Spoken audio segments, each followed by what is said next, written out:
Welcome. We are onward and upward, and we are going to do a little bit more discussion of the utility industry. And one of the conversation pieces too is to think about what's been going on with the hurricanes in first Texas and now Florida and Georgia, and think of how many millions of people are without power, and how a course on renewable energy, how you could include some renewable energy on your house, but could you? With 150-mile-an-hour winds, roofs aren't even surviving. So how is your PV array that's on your top of your roof going to survive? And certainly wind turbines would not be able to do that. So we always talk about grid integration, and you can see issues with major concerns about massive destruction. How do you get people powered? Because people have refrigerators, people have air conditioning systems. In the wintertime, it's cold, right? So electricity is what's providing all those means, and so just think of the devastation and how the grid is such an integral part in recovery. Gas stations, people are saying they're running out of gas. How do you get gas out of the tanks if there's no electricity, right? So it really is an interesting thing, and you'll see how the grid has evolved to make it to what it is today. So we'll talk about history, legislation and deregulation, because that's one of the biggest things. Oops, I'm sorry. I don't know why this came up.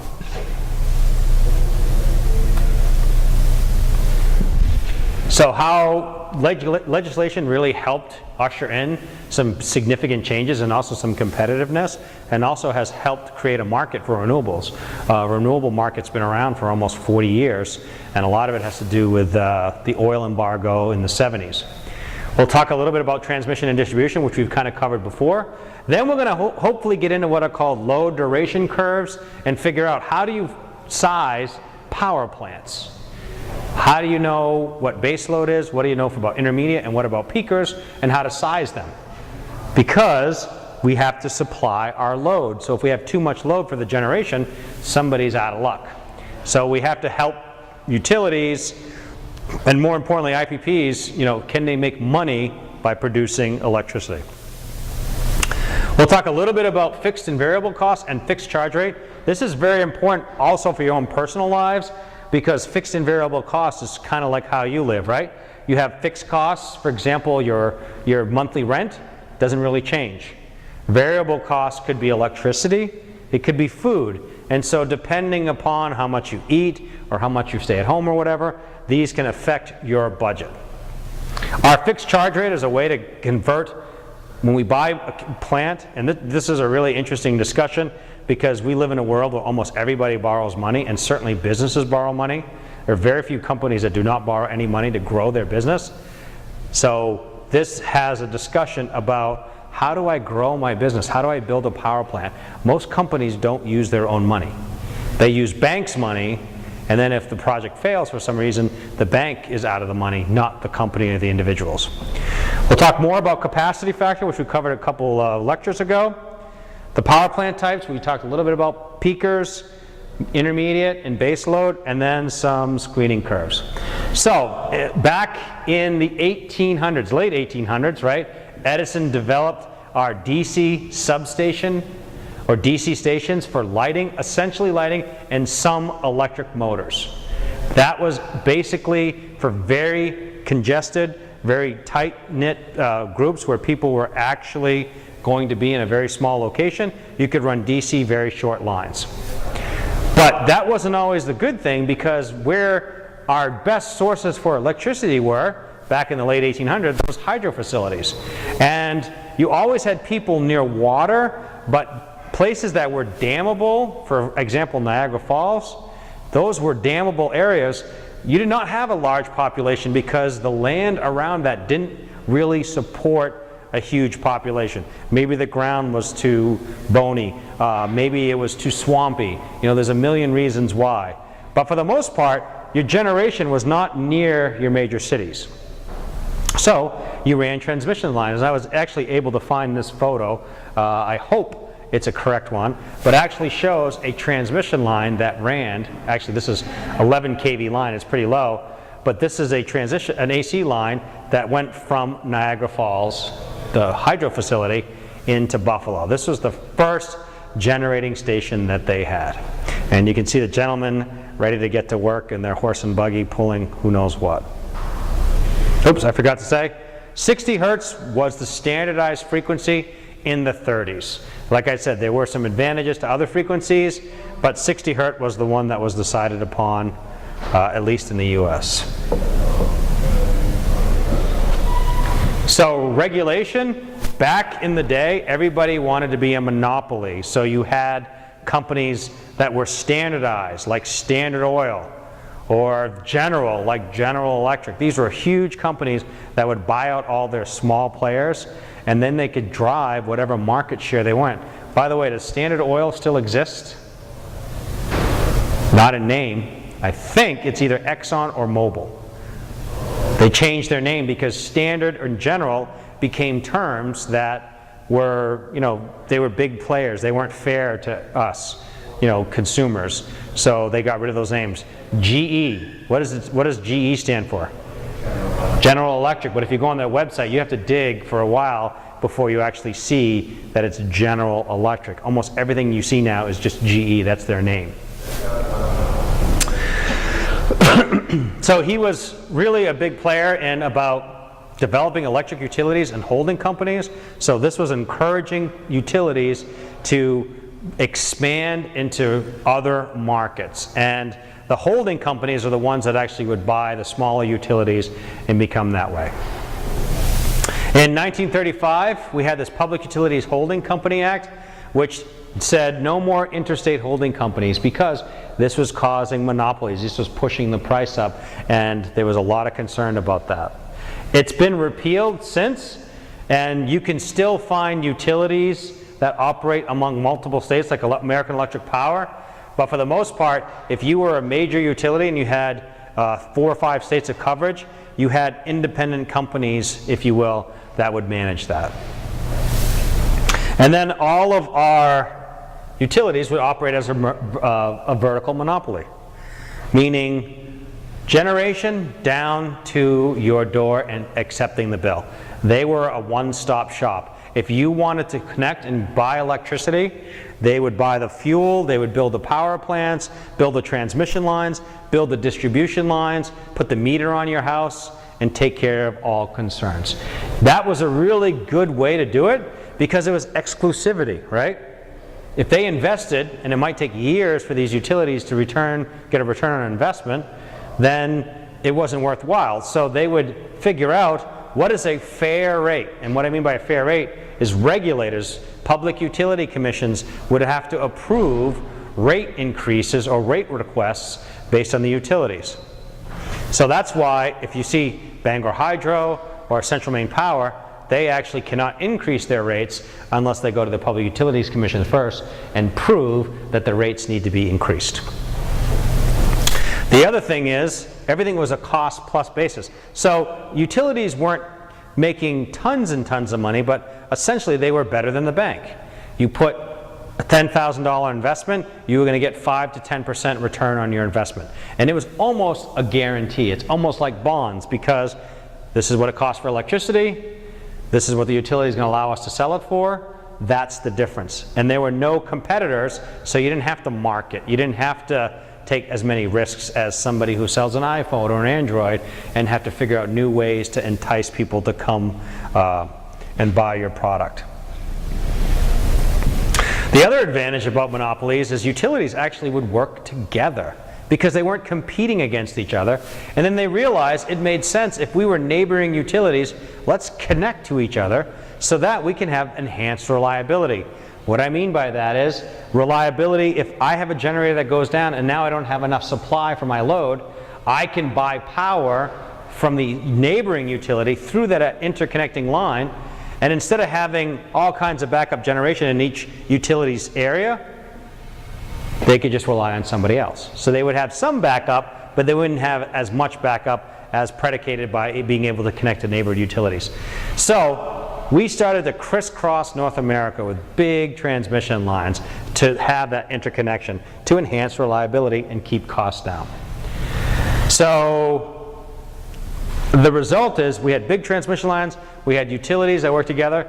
Our electricity rates actually would go down until the oil embargo. Almost overnight, the price of oil, fossil fuels, which was the major driver for electricity at the time, went up substantially. That really caused a big concern and a big jump in electricity. Also, there was the years of stagflation, a stagnant economy, and high inflation. So electricity prices were predicated on inflation's going up like crazy, so we have to adjust that. And people actually had some awareness saying, wow, these plants seem to emit a lot of effluents, a lot of particulate, they damage the environment. So people had that awareness saying, we need to think about this a little differently than what we're doing now. And that caused the cost of electricity to start to increase. They were no longer decreasing, they started to increase. So Congress recognized this and had an agreement that said, if you are a utility, you are obligated to buy power from independent power producers. You cannot forbid them from getting onto your system as long as they meet your requirements, which have to be fair and reasonable to connect to your system. So that allowed all kinds of independent power producers to say, wow, I can actually make money, I can connect, I can sell my power, I can compete with the utility and figure out a way to do that. In some cases we're very successful. I worked at a plant in New York quite a few years ago that, if you can describe the term gold-plated for a power plant, this was gold-plated. So if somebody was willing to say, let's do a little more analysis and do this more cost-effectively but still have the same quality, then they could produce electricity much cheaper.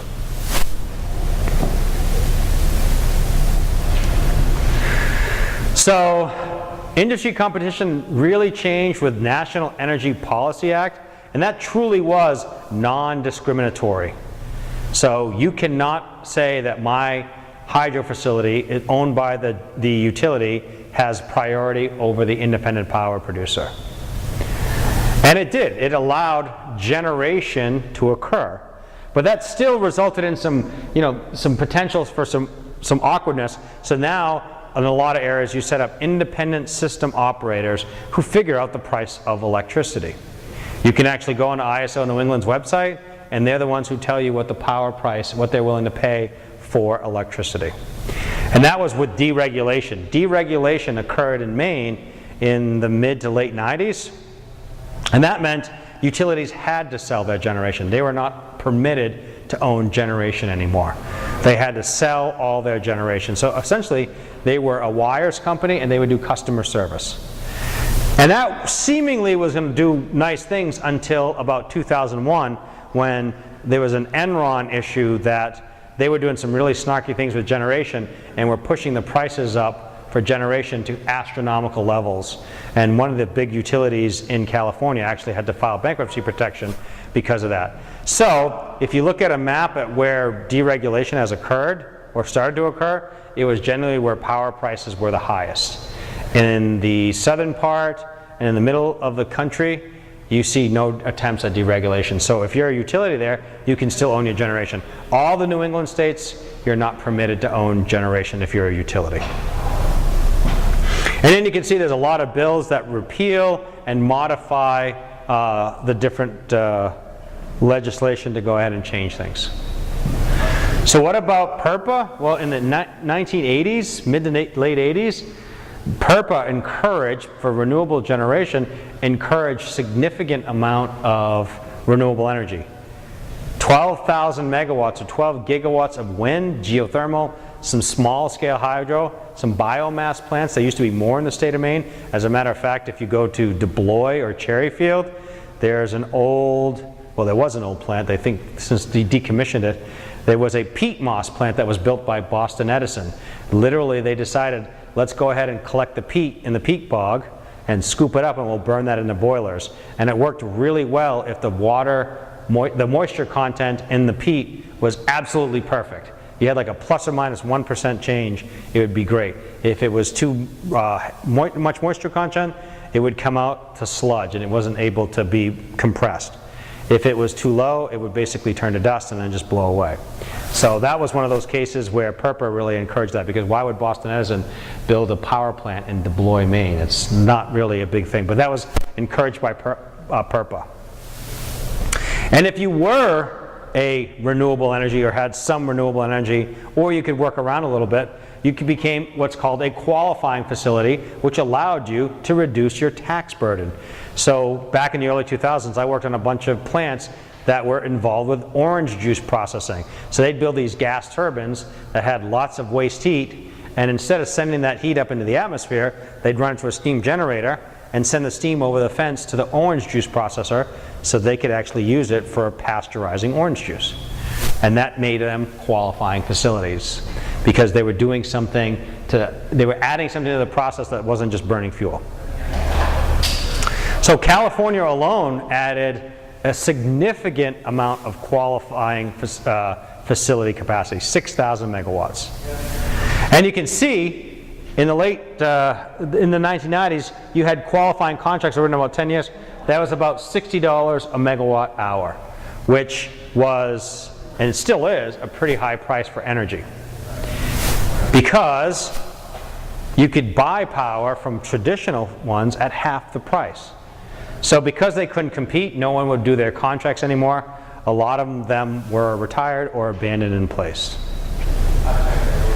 Sorry for the image quality. I would like to blow this up. I have a much higher quality JPEG, so if anybody wants the quality, hopefully you can see it. But this just shows our basic electric power system in the state of Maine. This is everything from, I think it's 69 kV and up. So we have two 345 kV lines coming in.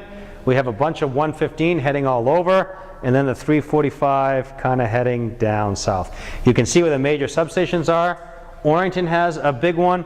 There's one over here. I think that's Wiscasset. And then the other one, this is, I believe it's Pownell, and I can't recall where that one is. But those are where the major powers.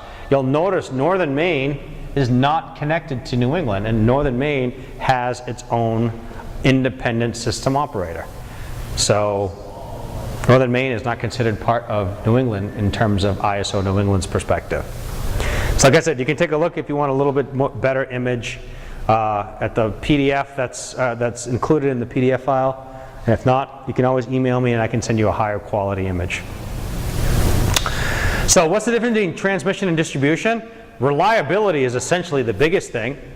You can see here that this structure is very well constructed, very high, lots of spacing, well designed engineering thing. For sub-transmission and distribution level, now you're starting to talk about things that are running along your street.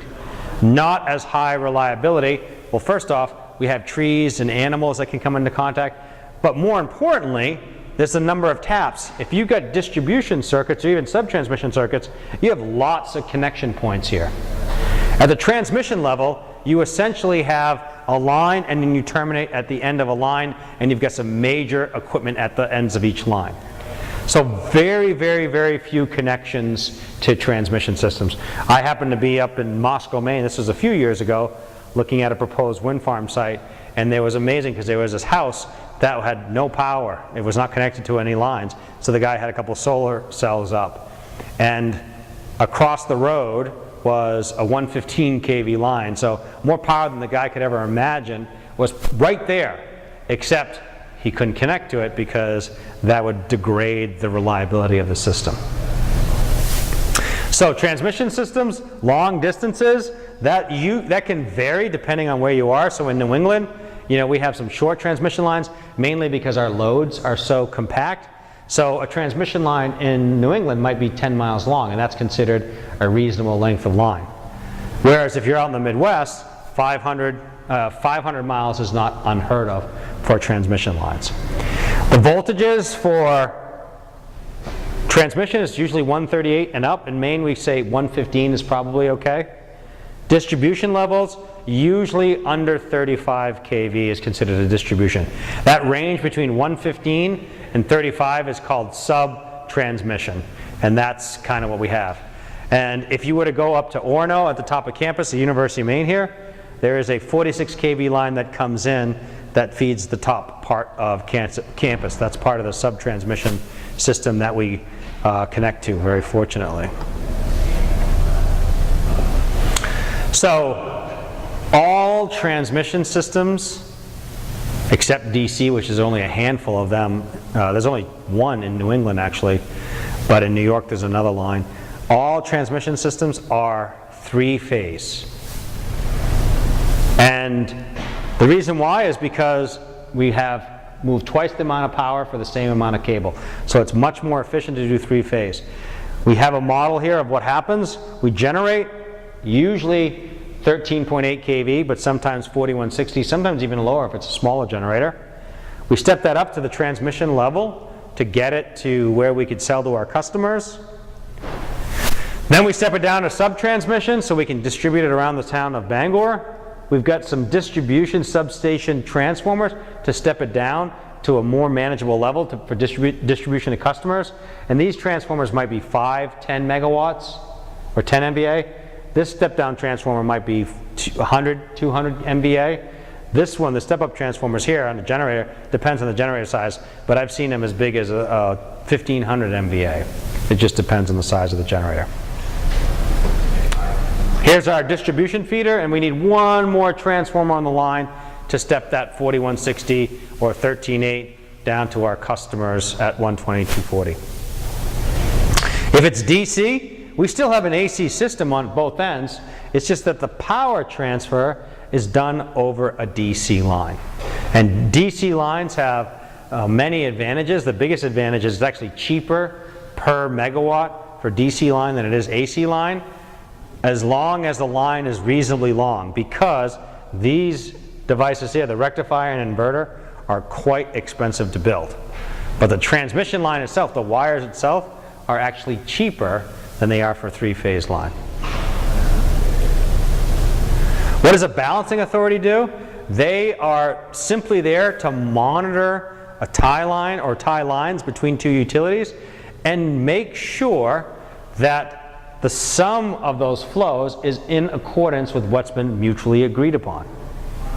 So if I'm connecting to New York and I've agreed to buy 40 megawatts through New York tie lines, but I'm actually getting 80 megawatts, the balancing authorities are responsible to reduce that down to 40 megawatts, or call up whoever runs ISO New England and say, you need to pay for 40 more megawatts. And electricity doesn't care. It doesn't listen to people and say, you need to go this direction or that direction. It just goes based on what the voltages are. If voltages are such that you get power flow in one direction as opposed to another direction, they will flow. They don't care. So the way that you do that is you start monkeying around with voltages and even try to monkey around with frequencies, and then you can actually have that. Here's a map from NERC, and it hasn't changed, so I haven't updated it since 2011. But this just shows all the balancing authorities that we have. You can see in New England, we only have ISO New England. We do not have, this is New Brunswick, even Northern Maine does not have a balancing authority, because I think that they actually fall under the auspices for balancing authority in New Brunswick. Once you start getting into these areas here, in the middle of the country, you see tons and tons, because those are more interested in being electric co-ops. They handle smaller territories, they're very rural, and you have some advantages to that. But the major ones, New England ISO, New York ISO, PGM, which is Pennsylvania, Jersey, Maryland, those are the big ISOs in terms of our regions or areas. And you can see those cover probably close to 50% of the population in the US, right? If you think about New York's population, Massachusetts, Pennsylvania, pretty heavily populated areas. California, because it's such a large state, it's got a few, right? Because it's physically so large. Different scenario. I like Florida, because Florida has a lot of people, but look at how many balancing authorities are. There's all kinds of funky things going on over there. So for power system, we have generation, transmission, and load. Okay? Those are the three things. Load, we consume power. Generation, we supply power, essentially convert, although I say create, you don't really create electric power. You convert some sort of other energy source into electric, or energy that's delivered by electricity, but that's what essentially generation does. And then T&D is how the power gets from the sources to the loads. At this point in time, this is still true. You cannot store electricity effectively. What devices are out there to store electricity, that stores it as electricity? Batteries are not electrical storage devices. They store chemical energy, right? So that is not electrical energy, that's chemical energy. Capacitors is essentially all you got. So until they figure out a way to make better capacitors, and they're looking at ultra capacitors, and there are some, there is some movement in that to get better storage, the only device that stores electricity is a capacitor, and we need lots of capacity before that can happen. Every other storage mean, a rotating flywheel, which is basically mechanical energy, chemical energy in batteries. They've looked at putting like heat, thermal storage underground. All those store it in different forms. Electricity is basically, you put it on the grid and it's got to be consumed almost instantaneously. The grid cannot store electricity. So that's a good thing and a bad thing. It's good because it moves around really quickly, but it's bad because we can't store it. We can't do anything with it. So our constraints, which would be what are we limiting tie flows, generation that has to be renewable, reliability concerns, those are constraints. Those are limiting factors, and those have to be dialed in when you're setting up with the system. So how do we do that? The easiest way is to aggregate our loads. So we don't care about the individual house. We care about a neighborhood or maybe even an entire city of houses to get a load, pushing a megawatt or 2 megawatts or 5 megawatts. And the load changes a lot. If you think about at 2 a.m. or 3 a.m. on a Sunday evening, not a lot of people up and about. Very little electric demand at that point. Heat, maybe air conditioning. Every once in a while, the refrigerator will kick on. Most people's lights are off. Nobody's doing dishes or laundry at that time. So very little load on a Sunday evening. Whereas on a Friday night, maybe it's 5 or 6 o'clock, everybody's ready to go out to eat, have a nice dinner. Lots and lots of demand, right? People are running the washing machine at the same time or cooking. So tremendous. And so we can analyze and figure out how flow of power, or how the power flow through a system is occurring. And that's a more complicated analysis that we'll discuss in this than in this class. I teach another class where we actually have the ability to calculate how to do all this stuff, but we won't worry too much about it. But we will do power flow because the utilities, again, are responsible for maintaining voltage. And we do lose power in our transmission system. So that's another constraint, is how do we operate the transmission system as efficiently as possible. It's hard to find data on Maine that's been put in a good way, but this is the load in Maine in July 2009, going by 1 month of data. And you can see how much it varies. It goes down from 950 megawatts up to just over 1,500 megawatts on the beginning of the month. But look towards the end of the month, we go from 1,100 megawatts up to 1,750 megawatts just over the course of a month. Probably had to do, that was a really hot day, or the second or third of a really hot day, because you can see kind of a spike in between there. You'll also notice too, you see little blips here.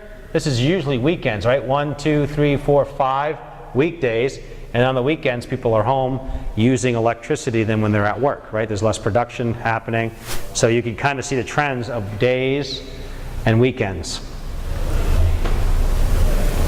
Even better over here, you can see it at night and on the weekends. And so you can see, as you go through the course of a day, electricity demand drops significantly at night, picks up rapidly, right? When people wake up, most people wake up around the same time, anywhere between 5:30 and let's say 7:30.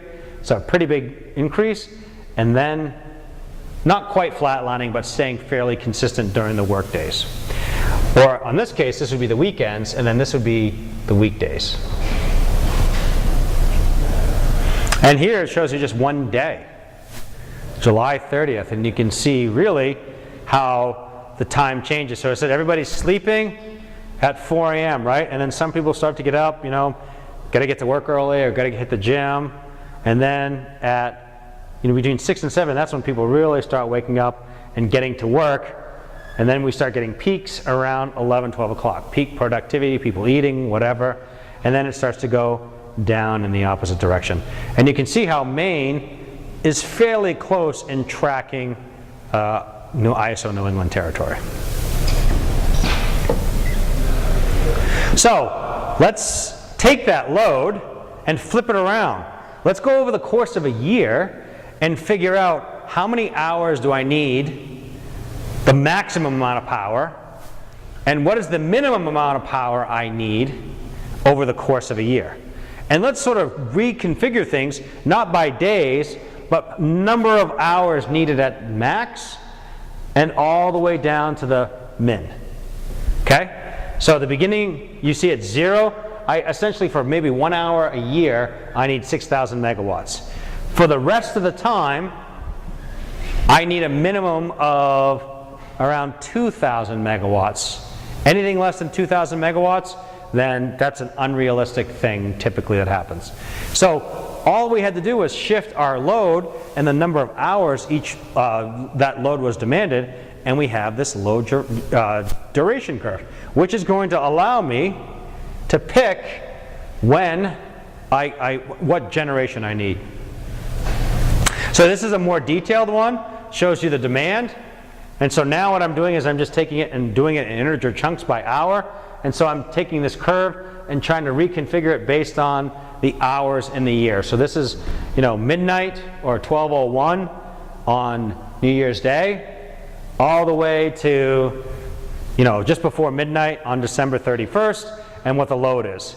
And then I reconfigure things to say, all right, what's the highest to what's the lowest? And if this is the lowest demand, this is the number of hours, right? Because if that's the lowest value that I need here, I need at least this number of megawatt hours for the entire rest of the year. For the highest one, I only need this much for 1 hour.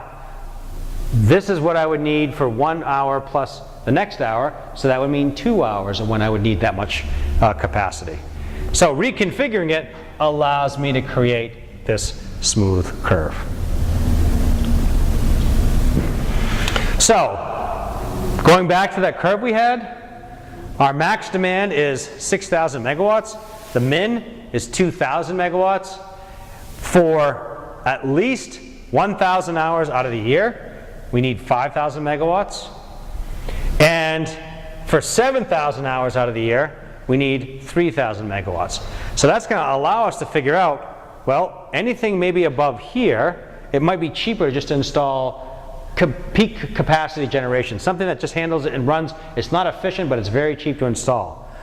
Over in this region, we want to pick up, sort of stuff that's going to be running for a little longer, so more efficient than the peaking plants, but not as efficient as a base load plant, which has to run the entire year at full output. So the nuclear plants or the coal plants would be running here. From here to here, this might be the places where it's a combined cycle plant where it's running a lot, so it's trying to get more efficiency. And over here is maybe just a simple cycle gas turbine, which is very expensive to run but very cheap to build. So nuclear plant makes all its money over the course of a year. The in-betweens here, those combined cycle ones, make their money for a good percentage of the year, but not the entire time. And our peaking plants might only run for a couple weeks out of the year. Some plants even run less than that.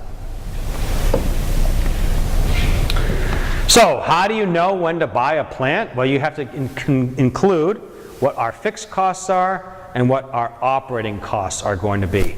It doesn't matter how much I run or don't run, I have fixed costs. Operating costs are fuel, manpower, taxes, insurance. Well, insurance would actually be a fixed cost. Those would be the ones that would be the variable cost, because it's dependent upon how much you run.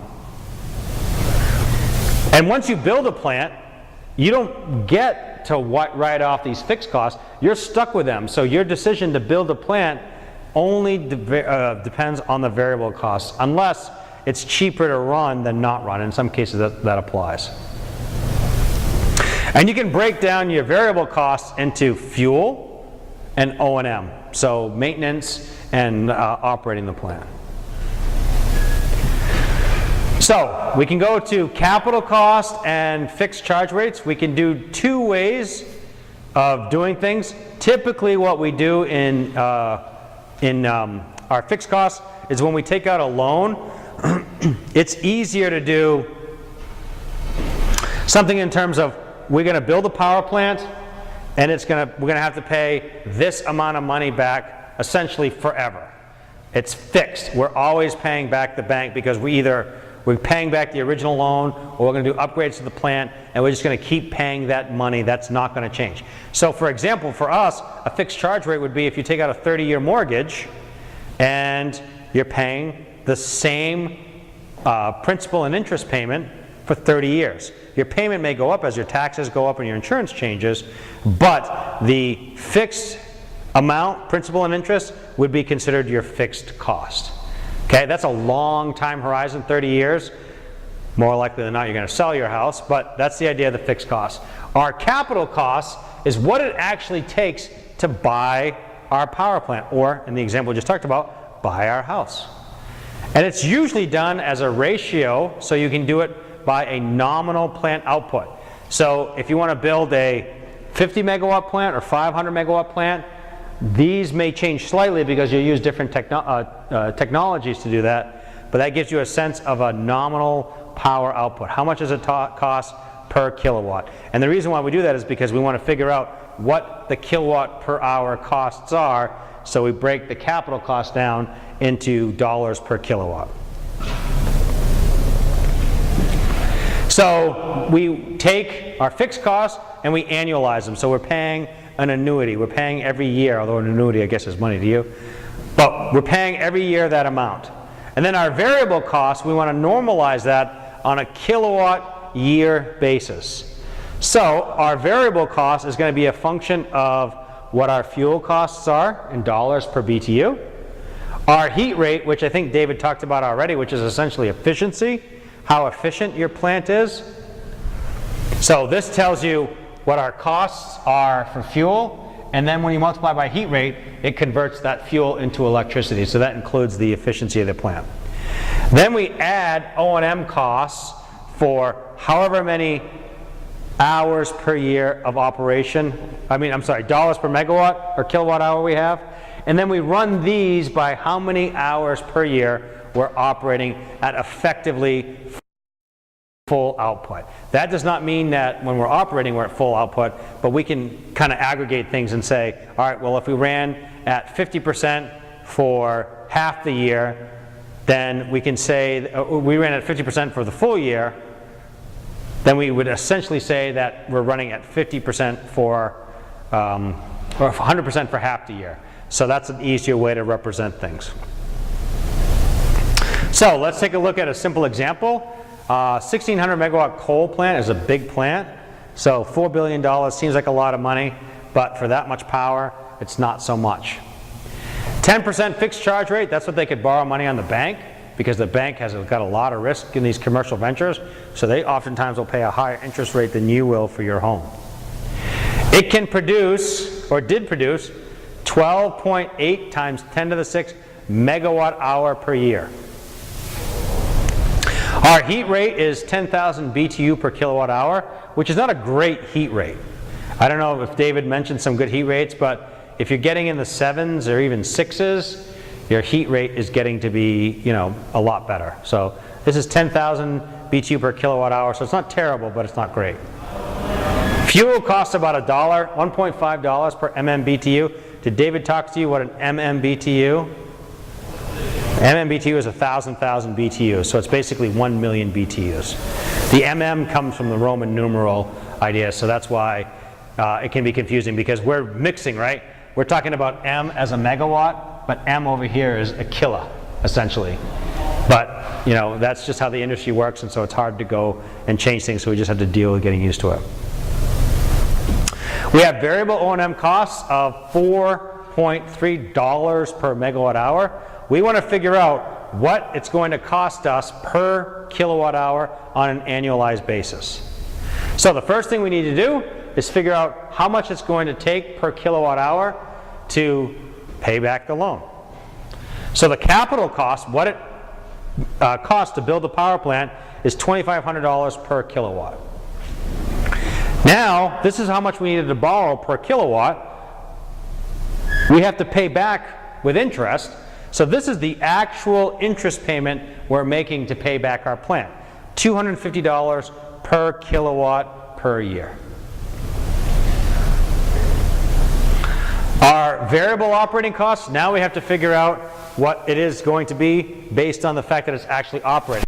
So for every kilowatt hour we produce, we need the fuel, we need our heat rate to figure that out, and then we need our O&M costs. So we need 1.9 cents per kilowatt hour to produce actual power.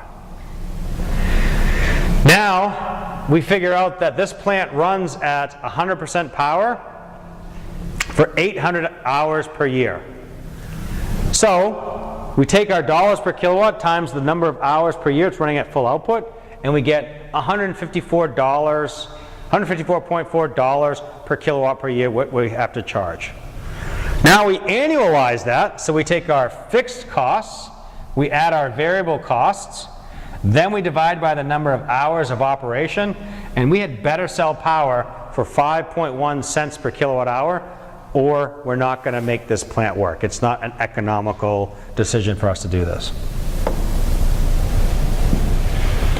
So, now we have a sense of how to come up with costs. How does that apply to what we would call screening curves?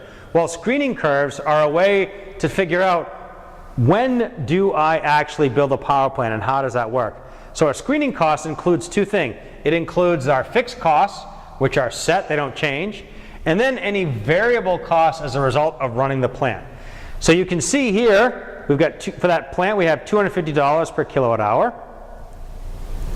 Our variable costs we add on top of it, and that's going to be dependent upon the kilowatt hours that we operate. That's 1.93 cents per kilowatt hour to produce that.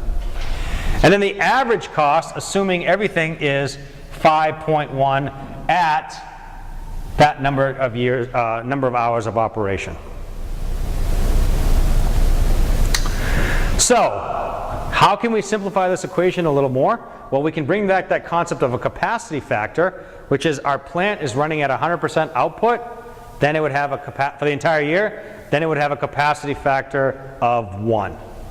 In actuality, it's the energy output that you're producing divided by if that plant ran full out for the entire year.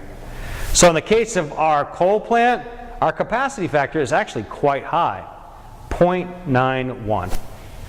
And the figure we showed you at a beginning lecture shows you typical capacity factors for the various types of plants. Baseload plants, very, very high capacity factor. Those are expected to run for very long periods of time at nearly 100% output. Coal plants also are expected to run at very high capacity factors. And then I can't remember what the integrated IGC, this might be carbon sequestration, I can't remember. But this is a combined cycle one, so pretty efficient, runs at a high capacity factor. After that, there's a lot of variability. Some of it is based on the sun, right? You can see the capacity factor has a lot of variance here. Some of it is based on wind availability. You can see that capacity factors are higher just because at night, when the sun's down, a wind farm can still produce electricity. Other ones are based on economics. So a combustion turbine runs very little. There's not a lot of variance, so very low capacity factor. The combined cycle gas turbine, it depends on how efficiently it is. So you can see there's a lot of variability. The higher you get your capacity factor up, in theory, the more profitable your company is. Although if you charge a really low rate per kilowatt hours, your capacity factor will be really high, but you don't necessarily make as much money. So there's a decision that needs to be made. So baseload plants, old, stodgy, very well engineered, has lots of robustness and redundancy. You're trying to eke every kilowatt hour out of every MMBTU that you put in. So very, very low heat rates. Those would be in the 6s and the 7s, or the fuel is very cheap. They run long periods of times at 100% and very rarely shut down. Intermediate plants are those that are sort of not exactly sure, your heat rate is not as good because it's expensive to get, more and more efficient with superheaters and reheaters and feed pumps and all this thing. So that costs money. So this one would be sort of in the middle. This is Maine Independence Station. This is an aerial photo of the Maine Independence Station, which is over here in Veazey, about 7 miles from our facility. That river that you can barely see, that's the Penobscot River. So this is one that usually runs every day, but runs for maybe half the day, maybe 8 hours out of the day. A peaking plant, you can tell this is a peaker. This is on the back of a semi. You can even see the wheels on the back of the semi truck. Somebody just wheeled that in and just set it there. And that's something that's only going to be running for very short periods of time. It does not have a water supply, so it's just a simple gas turbine. There probably is some fluids in there just to keep things, running well, but not efficient at all. Very, very high heat rates, pushing 13, 14,000. So very cheap, right? You can have somebody in a semi deliver that to your business, but if you run it, you're paying whatever the price of natural gas is, and you're not getting a lot of efficiency out of it. Whereas as you go higher up, you get higher efficiencies. So taking our load curves that we had developed earlier and then throwing them onto our actual graph to figure out, well, when do I actually run? Well, this just shows you a base load plant should be able to pick up most of the cases the minimum load because they're very efficient to run for long periods of times at nearly capacity. You can see a couple cases where we don't get all of it, but that's okay. The intermediate plant, remember, that's the one that's starting up every day and sort of helping out the system and can pick up most of the other demand. The peaking plant is only running for just a few hours, usually a year, so this is kind of extended a little bit. But it gives you a sense of the capacity, right? 40% below, good rule of thumb, should be base load. From 40 to, this is 70-ish, 75, intermediate, but maybe you can even go to as high as 90 depending. And then anything above would be for your peakers. You also have to have some reserve. That's not supposed to run. It's in reserve. It's sitting there in case one of these other plants has an issue and fails. So you don't want it to run because if it runs, that means you had a problem with another plant. But as I mentioned earlier, we can reduce our reserves just by working with an adjacent utility to share power. So let's look at some costs. Coal power plant, we need about $1,400 per kilowatt. Very expensive to build. Our heat rate, though, is 9,700, so pretty good heat rate. Fuel only is $1.50 per million BTU, and our O&M costs are about 4.3 cents per kilowatt hour. So we're going to use this is using a fixed charge rate of $16. Well, it would be $16 per kilowatt. Our fixed costs are about 224 kilowatts per year. Our variable costs equate down to 0.019. If we do combined cycle, which is a gas and a steam turbine combined into one, typically, our capital costs are quite a bit lower than the coal, and our heat rate is quite a bit better than a coal plant. But you will note our fuel costs are 3 times higher than coal. That is not always the case in today's market. Coal prices, our gas prices have come down a lot, so that's why you see so many coal plants shuttering, because you can never get the heat rate as good as a gas turbine just because you're combining 2 cycles, right? It's a Rankine and a Carnot cycle. You're combining those two, where in a coal power plant, I think it's just which is a steam cycle? That's a Carnot? I always get the two confused. That's a good question for Professor Dvorak. So the fixed costs are quite low, but the variable costs are double, mainly because of the price of fuel. And then for our cheapest one, right, just a simple cycle combustion turbine, very cheap, $400 per kilowatt. Heat rate, though, is 60% worse than the combined cycle gas plant. Fuel costs don't change. O&M goes up a little bit, and it's mainly because it may not be as well built, so you might have to do more maintenance on it. So a peaking plant might be designed to run for 1,000 hours a year, and then you have to do major overhaul. That's part of the initial capital costs. So you can see our fixed costs are very low. If it doesn't run, it's not that expensive. But when we run it, it costs quite a bit of money to run it. Yes, sir? So do you want a lower BTU for heat rate? Yeah, so the question is, do you want a lower BTU? Yes. The lower the number of BTUs to produce a kilowatt hour, the more efficient it is. So it's kind of the opposite, right? When we think of efficiency, we want a higher number. But this just means I only need 7,700 BTUs to produce 1 kilowatt hour. This one I need 9,700, so I need 2,000 more BTUs to produce 1 kilowatt hour. So heat rate is the opposite of efficiency. It's essentially just the inverse. Good question. So we can take our revenue required per curve and we can figure out when do we run. So here's our very efficient coal steam plant, high initial cost, but look at the slope, very low. Next one we do is combined cycle. We have a little bit lower initial capital cost, but its slope is higher. And finally, we have our simple cycle gas turbine, which has very low starting costs, but has very high fixed rate, so the slope is higher. So here's where you, at this point right here, sorry, but I drew in the right spot, but the pen is not set up right. At that location, you want to size your coal plant for load beyond this point. Because you see at this point, at 65 hours, it's cheaper to run the coal steam plant. Then, up until this point, you make up the difference with the combined cycle plant because it's cheaper to run the combined cycle plant than it is to run the simple cycle combustion turbine. Anything to the left of 1675, you make that up in costs with the gas turbine, the simple cycle gas turbine. So looking at these points on the curve simplifies way to size the plants. So I'm going to size my coal plant at 3,500 megawatts. I'm going to size my peaking plant at 4,700 megawatts.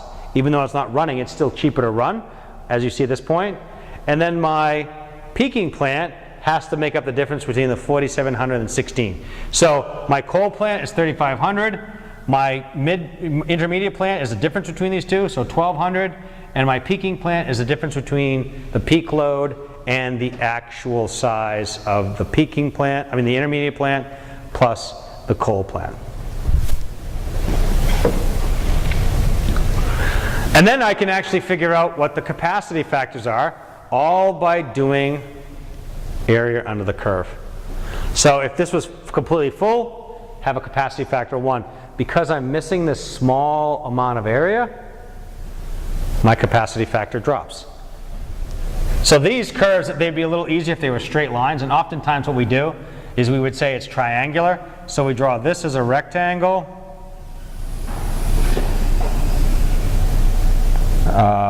Let's stop it here. We can get the area this way, and then we approximate this as a triangle, and then another rectangle here, and that's how we could get the area if we're doing it by hand. Same thing here, and same thing here. And you can look at the capacity factor, how it goes from 0.91 to 0.47 to 0.1.